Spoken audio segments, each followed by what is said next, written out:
네, 오늘은 벨직 신앙고백서 20조입니다. 그리스도를 통해 나타난 하나님의 공의와 자비의 내용입니다.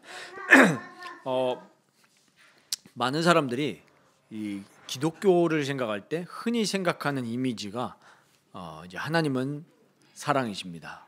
그리고 하나님은 자비로우신 분입니다. 이런 얘기를 이제 많이 합니다. 그런데 이 조금 잘 안 알려지고 또 실제로 이 강단에서 많이 선포되지 않는 그러니까 하나님의 이미지가 뭐냐면 공의의 하나님이 잘 선포되지 않습니다. 그래서 하나님의 진노가 무엇인지를 사람들이 잘 모르고 그냥 하나님은 무조건 우리에게 사랑만 퍼주시는 분으로 이렇게 오해를 하는 경우가 많습니다. 그렇다 보니까 그것이 우리 신자들의 삶에 당연히 영향을 미치게 되겠죠. 그러니까 잘못해도 징계가 없고 무조건 사랑만 주시는 하나님, 이런 식으로 많이 오해라기보다는 편협된 이해를 많이 하고 있습니다. 그러다 보니까 우리의 삶이 진정으로 하나님이 원하시는 삶으로 걸어나가는 데 있어서 이 방해가 되는 것도 사실입니다. 그런 부분들이요. 그래서 오늘 이 그리스도를 통해 나타난 하나님의 공의와 자비인데, 그래서 우리가 진실로 예수 그리스도를 만나게 되면 올바른 이 교리와 이 성경 말씀을 우리가 읽고 그렇게 알아가게 된다면 자연스럽게 하나님의 공의와 자비 둘 다를 깨닫고 느낄 수밖에 없습니다. 그러니까 하나님의 자비와 하나님의 사랑만 느끼고 하나님의 공의를 느끼지 못한다면 사실은 예수님을 올바르게 아는 거라고 얘기할 수가 없겠죠. 정말 우리가 예수님을 만났다는 것은 그 예수님을 깨닫게 하시고 예수님을 믿어지게 하시는 그 성령의 사역으로 말미암아서 우리가 하나님을 아는 참 지식, 그 하나님을 아는 지식이 우리를 구원으로 이끄는데, 그 하나님 성령 하나님께서 우리를 구원으로 이끄실 때 예수님을 진짜 만났다는 것은 곧 어떤 걸 인식하게 된 거냐면, 자각하게 된 거냐면 우리 인간의 죄를 진짜 자각하게 된 겁니다.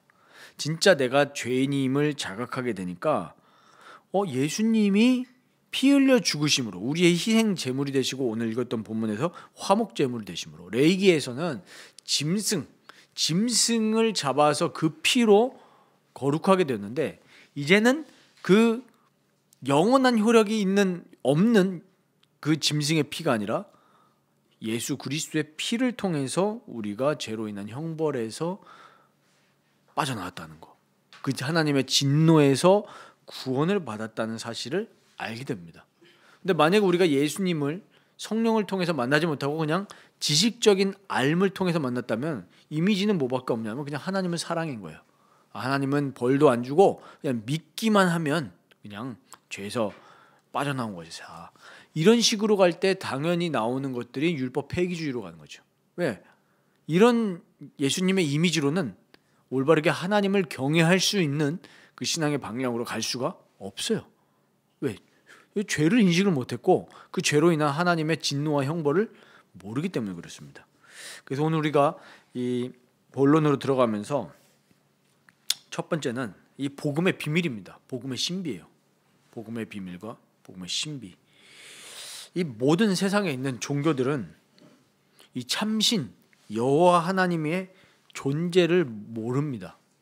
우리 벨직 신앙고백서 1조에서 배웠던 게 뭐죠? 뭐부터 시작했습니까? 계시부터 시작했습니다. 하나님은 두 가지로 자신을 계시하신다고 그랬죠. 첫 번째는 뭐였죠? 일반 계시.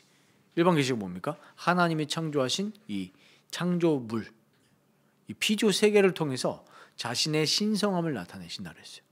그리고 가장 중요한 건데 두 번째가 뭐였습니까? 특별 계시.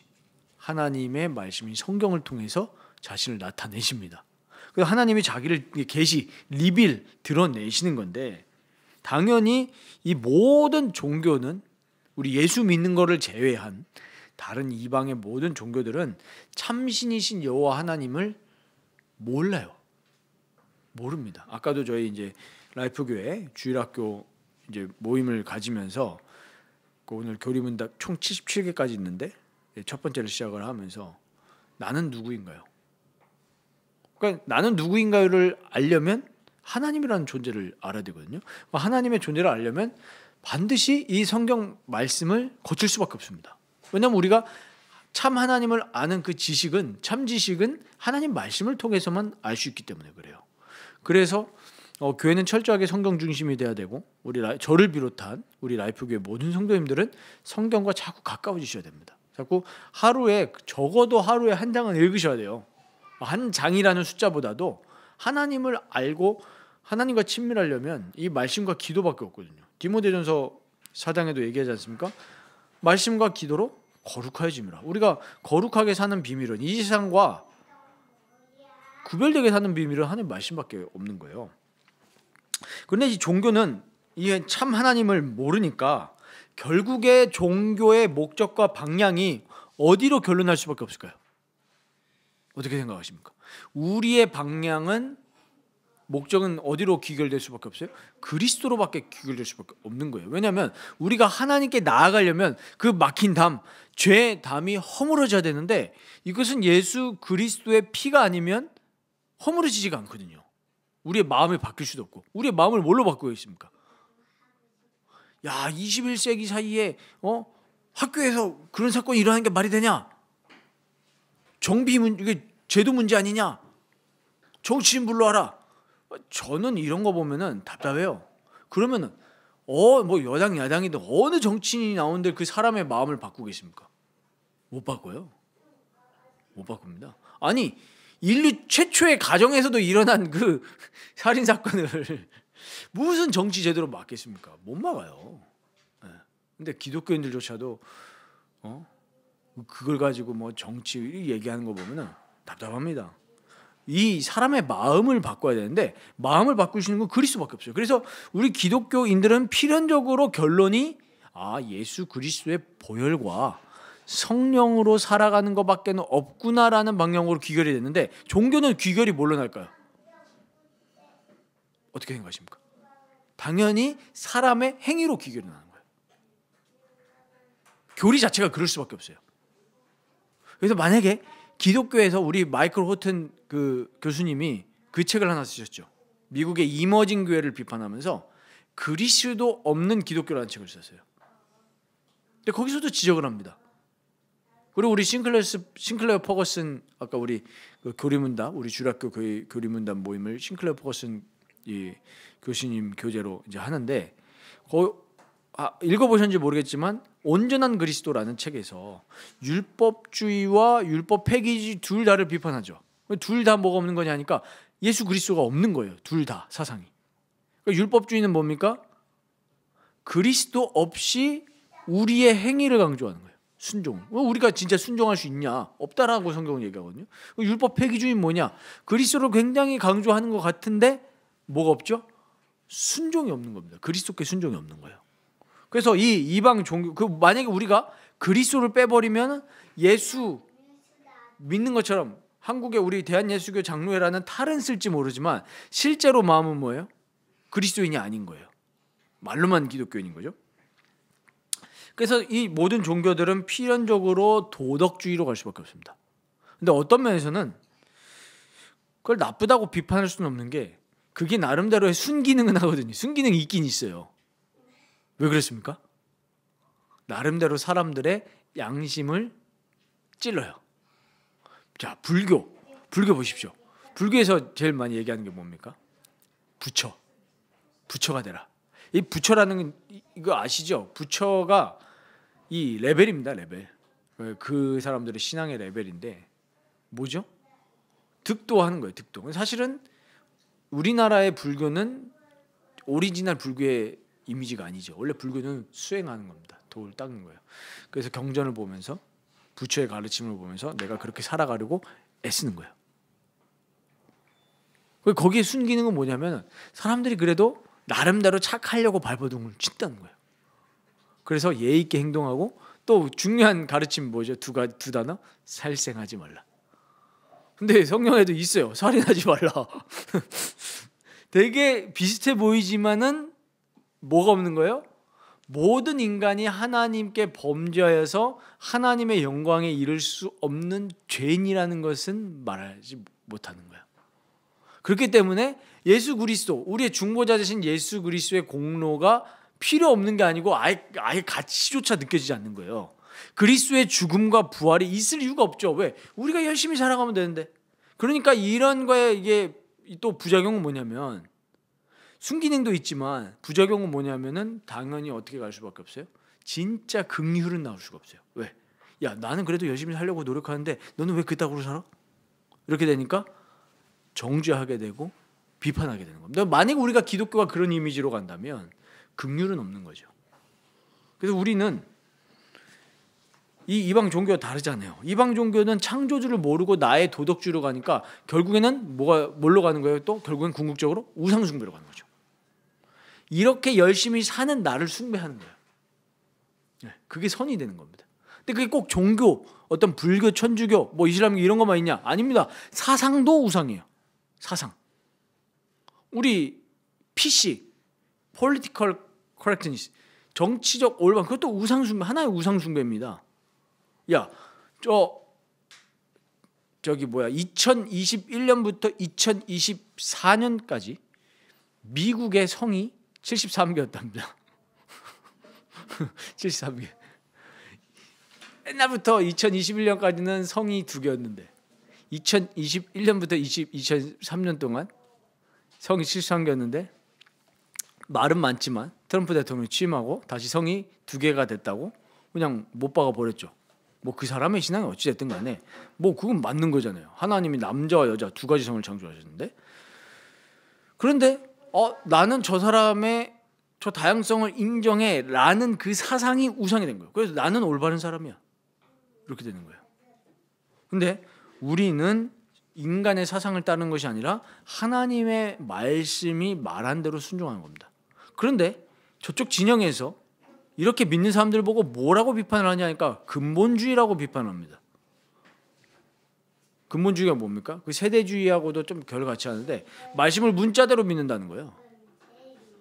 맥락을 고려 안 하고. 그런데 하나님이 남자와 여자를 창조하셨다라는 게 맥락을 고려해야 됩니까?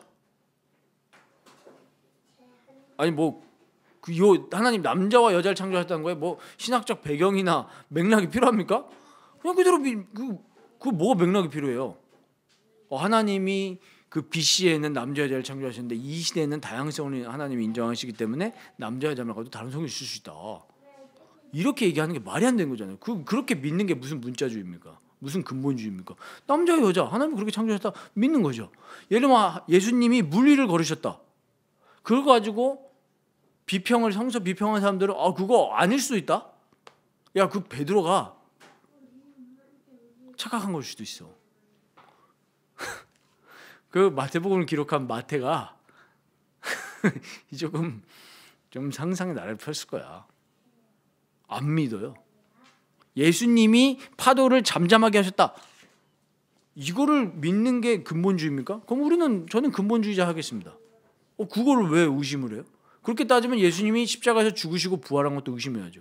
그러니까 무슨 얘기가 나오는 거야? 사실 기절하셨어. 이런 얘기가 나오는 거예요. 그게 교회 안까지 침투해서 사람들의 신앙을 무너뜨립니다. 그러니까 이제 우리가 뭐가 되는 거죠? 합리주의, 이성주의로 가는 거예요. 이제 뭐가 되냐? 하나님의 응답과 하나님의 기적을 체험 못해요. 안 믿으니까. 왜? 믿는 대로 되는 거거든요. 근데 그 믿음이라는 통로를 부셔버리는 게 인간의 이성입니다. 그러니까 당연히 뭐예요? 이렇게 쭉 가잖아요. 창조도 안 믿습니다. 아니, 하나님이 사람을 창조했다는 게 너무나 신비니까 믿을 수가 없죠. 이게 다 우상주의예요. 우상숭배. 이 복음의 비밀, 신비라는 것은 이 성경, 하나님의 율법이 인간이 타락한 죄인이라는 것을 밝히고 우리 인간의 의를 산산조각을 내버립니다. 너네는 뭐냐? 죄인이다. 너네는 가치가 없는 죄인이야. 그래서 예수님이 오늘 마가복음 7장에 뭐라고 얘기하십니까? 야, 다른 게 문제가 아니고 너네 마음이 문제다. 니네 깨끗한 척하지? 니네 깨끗하지 않아. 니네 마음에서 나오는 건 악한 생각밖에 없는데 음란과 악독과 비방과 수군거리는 거, 남들 살인하고 그밖에 없어. 이런 예수님의 얘기를 들었을 때 도덕적인 행위로 좋게 가려고 하는 사람들에게는 상처가 되죠. 그래도 우리 좀 깨끗한 거 있는데? 야, 난 바리새인들도 그랬을 거 아닙니까? 남들을 정죄하면서 야, 우리는 이렇게 율법을 열심히 지키면서 하는데 야, 니네 안식일 어기고 심지어 예수님 보고도 안식일에 병자를 고치시니까 저 땡땡 뭐냐 이렇게 나온 거예요. 그래서 성경은 우리 인간이 죄인이라는 것을 진짜 서슬픈 칼날처럼 밝히면서 우리 인간의 희망이 없음을 선고하고 있습니다. 하나님의 이 심판 앞에서 우리는 희망이 없는 존재라는 것을 밝히고 있습니다. 그런데 반전이 일어나죠. 이렇게 희망 없는 죄인인 인간을 구원하시기 위해서 하나님이 자비를 베푸신 건데 그게 바로 그리스도를 통해서 나타납니다. 오늘 우리 로마서 3장 봤잖아요. 이 로마서에 우리 복음의 핵심이 잘 기록되어 있는데 로마서 3장에 뭐라고 합니까? 25절 보십시오. 25절에 이 예수를 하나님이 그의 피로써 믿음으로 말미암는 화목제물로 세우셨는데 하나님께서 길이 참으시는 중에 인간이 전에 지은 죄를 간과하심으로 자기의 의로우심을 나타내려 하심이니, 그러니까 하나님의 의로우심, 이 하나님의 자비를 어디에다가 나타내신 거예요? 화목제물 예수님을 통해서 나타내신 겁니다. 그러니까 하나님이신 예수님이 우리를 위해서 대신해서 제물이 되신 겁니다. 이게 어마어마한 신비 아닙니까? 아니, 하나님의 진노를 그거를 우리에게 면제시켜 주시기 위해서 하나님이 제물이 되신 거예요. 쉽게 말하면 웃기잖아요. 셀프도 아니고 하나님의 진노를 하나님이 우리를 위해서 대신 해결해 주시려고 제물이 되셨는데 여기서 어마어마한 신비가 나타나죠. 이 예수 그리스도의 희생 제물을 통해서 뭐가 동시에 나타납니까?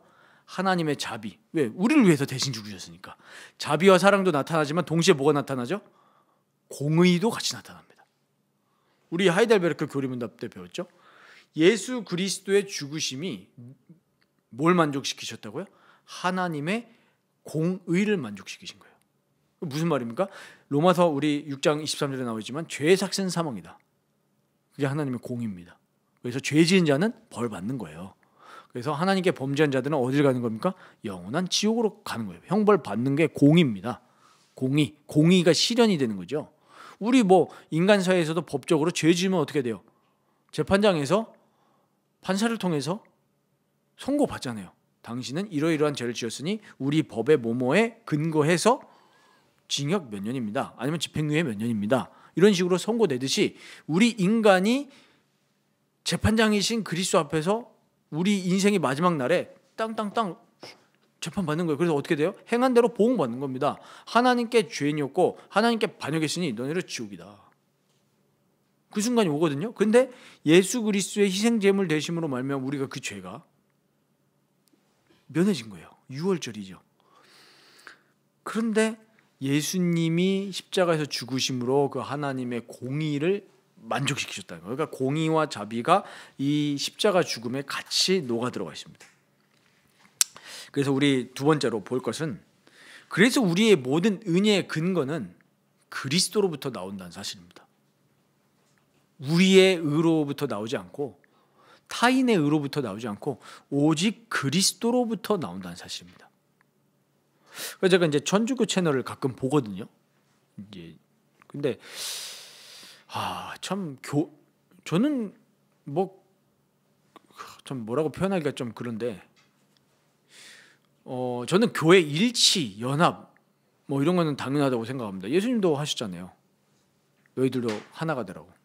그래서 천주교 신자라도 예수님을 우리의 유일한 구원의 길로 인정하고 고백하고 믿는다면 저는 얼마든지 신앙의 교류를 할 수 있다고 생각을 합니다. 나머지 그런 부수적인 것들은 구원과는 사실은 절대적인 건 아니기 때문에 그런 것들은 대화하면서 나랑 조금 틀리더라도 그런 부분들은 할 수 있어요. 그러나 우리의 유일한 중보자가 예수 그리스도고 그 그리스도를 행위가 아니라 오직 믿음을 통해서만 구원받는다는 것에 대해서 혹시 조금이라도 이견이 있으면 그거는 이단이죠.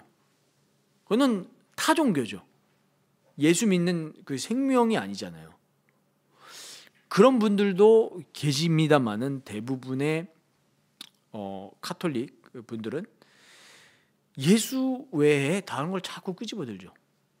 그리고 정경에 대해서 인정하지 않습니다. 또 되게 오류를 많이 궤변을 얘기하시더라고요. 그래서 뭐 하는 거 봤는데 이미 구약의 39권은 이미 BC 1세기에 다 이미 정경화가 돼 있습니다. 그런데 거기에 뭐 외경을 끌어들여서 뭐 그거를 뺀 게 오히려 니네 개신교가 이단이니 막 이러는데 조금 뭐 이해는 안 갑니다. 좀 대화가 가능하면 좋겠는데 대화가 안 되는 것 같아요. 우리의 은혜의 근거는 우리의 행위도 아닙니다. 우리의 뭐 고해성사라든지 우리의 기도를 통해서 그리스도를 믿은 게 아니라 전적으로 하나님의 은혜와 그리스도의 공로로만 우리가 구원받는 것이 우리의 99% 그리스도의 은혜와 우리의 1%의 행위가 포함된 게 아니라는 거예요. 100% 그리스도로부터 나옵니다. 그리스도께서 죽으셨기 때문에 우리의 옛사람도 같이 죽은 거죠. 우리의 죄도 같이 속량을 받은 거고, 그리스도께서 부활하셨기 때문에 우리가 의롭다 하심을 얻고 우리도 이제 새 사람으로 사는 겁니다. 이게 부활신앙이죠. 그리고 오늘 여기 마지막 문장이 나오시죠. 우리를 의롭다 하시기 위해 그를 다시 살리심으로 말미암아 그를 통해 우리가 불멸과 영원한 생명을 얻게 하셨습니다. 왜? 그리스도께서 다시 사셨고 영원한 천국의 보좌로 들어가셨기 때문에 우리도 이제 이 사실을 진짜 믿고 그리스도와 연합하여서 산다면 이제는 영원한 생명과 영원한 가치를 위해서 살아갈 수 있는 존재로 거듭난 겁니다. 우리의 모든 은혜의 근거는 그리스도예요. 그래서 우리가 우리의 믿음의 주요, 우리를 온전하게, 우리를 계속 새 사람으로 만들어 가시는, 성화를 이루시는 그리스도께 붙들려서 살아갈 때 우리가 회사 생활하면서 세상 사람들과 달리 거룩하게 살아갈 수 있는 거죠. 근데 만약에 내가 열심히 하려고 하면은 우리도 세상 그대로 영향을 받게 돼 있습니다. 아까도 이제 주일학교 모임하면서 그런 얘기했거든요. 오늘 하나님이 창조하셨어요라는 얘기니까 창세기 2장 7절을 읽었거든요. 어떻게 창조하셨습니까? 땅의 흙으로 사람을 지으시고 그 코에 생명을 불어넣으셨다 하면서 제가 바람을 후 불었습니다. 유치원들은, 이 어린이들은 시청각이 중요하니까 제가 어제 양파를 많이 먹었는데 네. 어제 불었습니다. 코에 생기를 불어넣으셨다. 믿는 거예요, 우리는. 근데 제가 그랬습니다. 1호 어린이 다음 달에 학교를 가면 학교에서는 하나님을 가르치지 않는다. 우리나라 학교는 하나님을 가르치지 않는다. 그러면은 사람에 대해서 어떻게 얘기하냐? 당연히 어느 날 생겼다고 얘기한다. 그게 뭡니까? 빅뱅 빵 생겼다고 해서. 그래서 아니 그게 더 놀랍지 않습니까? 아니 이렇게 복잡한 세상을 보면 하나님이라는 존재가 믿어지는 게 더 정상일 텐데, 야 이렇게 복잡한 세상이 자연스럽게 생겨났고 세포가 진화를 해서 육지에 올라오고 그 육지의 생물이 진화를 거듭해가지고 사람이 됐다. 이게 더 비과학적 아닌가 그렇게 생각이 되는데 사람들은 그게 맞다고 생각하잖아요. 그래서 그게 그런 얘기를 가르치는데 거기에 대해서 이제 무장을 시켰죠. 사람은 하나님이 만드셨다. 그래서 우리가 이 하나님을 아는 지식, 이 모든 구원의 은혜가 그리스도로부터만 나온다는 걸 알고 이 하나님의 자비하심 또 하나님의 공의가 그리스도를 통해서 우리에게 나타나셨기 때문에 우리가 그리스도와 연합되고 그리스도와 함께할 때 그 하나님의 놀라운 은덕들이 우리에게 들어옵니다. 우리 지난주에 그리스도의 성육신 배웠잖아요. 하나님이시면서 동시에 우리 인간의 몸을 입으셨기 때문에 우리 인간의 연약함 이런 거 다 아십니다. 오늘 이제 그 교리문답 주일학교 교육에서도 하나님 우리의 다 아신다. 우리를 창조하셨기 때문에 머리카락 개수도 아시고, 야 너네가 화장실 가고 싶은 것도 다 아시고 다 아신다. 우리의 모든 걸 아신다. 우리가 돈 없어가지고 걱정 근심하는 거 하나님 아신다. 아신다. 그럼 우리는 예수님께 의지하면서 그 하나님의 자비를 예수님 안에서 누려나가야 되는 거예요. 그리고 로마서 8장 보면 무슨 얘기 있습니까? 하나님이 아들도 우리에게 주셨는데 하물며 다른 것들은 우리에게 안 주시겠냐. 우리 그 약속 믿고 나의 모든 기준들을 내려놓는 게 되는 거예요. 그런데 왜 못 받습니까? 믿음이 없기 때문에 못 받는 거예요. 와 믿습니다 막 이런 믿음이 아니라 하나님이 하실 수 있다. 아브라함 보십시오. 아브라함이 왜 못 받습니까? 믿음이 없어서 못 받는 거예요. 하나님은 뭐라고 했습니까? 너의 씨를 통해서 천하 만민이 복을 받을 것이라 했는데 자기의 현실 보니까 안 되죠. 안 믿잖아요. 그러니까 중간에 뭐 합니까? 불신앙하잖아요. 아내도 같이 불신앙했고. 그러니까 하나님의 말씀을 안 믿는 거예요. 야, 그 100세 때 아들 주신다. 그러니까 지금의 성서 비평학자들이 그런 걸 보면, 야, 저거는 근본주의다. 어떻게 100세 때 아들 주신 게 말이 되냐. 근데 우리는 아니잖아요. 하나님을 진짜 믿는 거라니까요.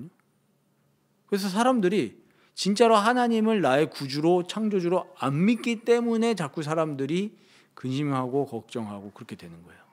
우리가 진짜 하나님을 믿는다면 그리스도 예수 안에서 나를 죽이고 그 우리의 모든 우리를 향한 하나님의 자비와 은덕이 그리스도 안에서 주어졌기 때문에 갈라디아서 2장 20절이 이거는 우리에 대한 어떤 뭐랄까 이 수고의 권유가 아니라 내가 죽으라고? 내가 십자가 못 박혀 죽었다? 그래야 사는 거예요. 그래야 진짜 사는 겁니다. 교회에 어려움이 왔다? 한국 사회에 어려움이 왔다? 저는 기회라고 봅니다. 왜 기회라고 보냐? 우리가 다 죽어야 돼요. 뭐가 죽어야 돼요?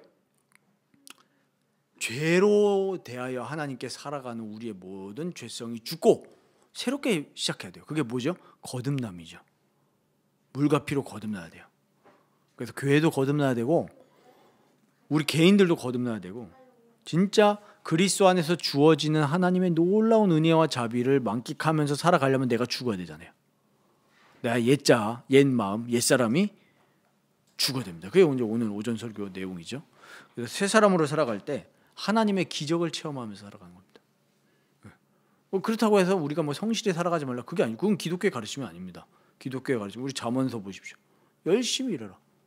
놀고 싶은 사람들 뭐 해라? 개미한테 가서 배우라. 젊은 날에 창조를 기억하면서 하나님의 영광을 위해서 열심히 일하는 게 그게 올바른 그리스도인들입니다. 근데 성령을 받은 사람은 자기 맡은 것에 최선을 다할 수밖에 없어요. 성령의 사람은요. 왜? 육신의 사람이 아니니까. 그 육신의 어떤 게으름과 정욕을 거슬러서 성실하게 하나님의 영광을 위해서 일하게 되죠. 그래서 오늘 그리스도를 통해 나타난 하나님의 공의와 자비를 우리 함께 배웠는데 이 로마서 3장 내용을 잘 묵상해 보시면 이 내용이 잘 담겨져 있기 때문에 로마서 3장으로 오늘 한번 집에 돌아가셔서 복습해 보시면 좋겠습니다. 이렇게 설교를 듣는 것도 유익이 있지만 성경을 읽으시면서 한 글자 한 글자 곱씹으면서 예수 그리스도를 통해서 이 하나님의 의를 나타내셨구나. 자기의 의를 나타내셨구나. 이 사실을 묵상하시면서 정말 참된 위로를 그리스도 안에서 얻으시고 또 은혜와 충만함을 누리시면 좋겠습니다.